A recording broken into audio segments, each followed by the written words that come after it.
La violence à la frontière entre la Russie et l'Ukraine atteint un nouveau sommet. Le 17 décembre, la situation dans la région de Koursk est marquée par des affrontements particulièrement intenses. Les forces russes intensifient leurs attaques pour repousser les troupes ukrainiennes qui tentent de maintenir leur position dans cette zone frontalière stratégique. Selon des informations locales, l'armée ukrainienne se retrouve dans une position délicate, contraignant ses troupes à des assauts désespérés, qualifiés de « viande » par les observateurs militaires, faisant allusion à l'usage excessif des soldats pour combler des brèches dans les lignes de défense.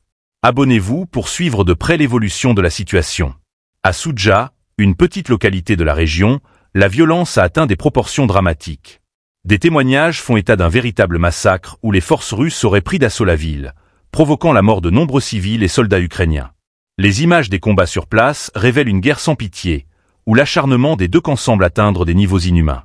Le concept des « agressions de viande » évoqué par certains analystes fait référence à la stratégie de plus en plus utilisée par l'armée ukrainienne, envoyer des vagues de soldats pour tenter de percer les défenses russes.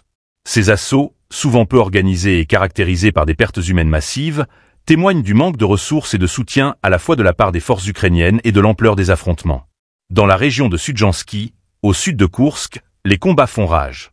Alors que la Russie tente de repousser les troupes ukrainiennes, ces dernières tentent de maintenir une présence sur le terrain. Les assauts, bien que sporadiques, sont d'une violence inouïe, et l'armée ukrainienne semble souffrir de lourdes pertes, notamment en raison de la puissance de feu supérieure des forces russes. Les derniers développements dans cette guerre d'usure illustrent une réalité de plus en plus accablante pour l'Ukraine.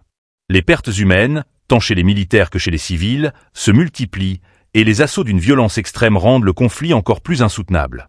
La Russie semble par ailleurs renforcer ses positions dans cette région de Koursk, consolidant ainsi sa mainmise sur la zone frontalière.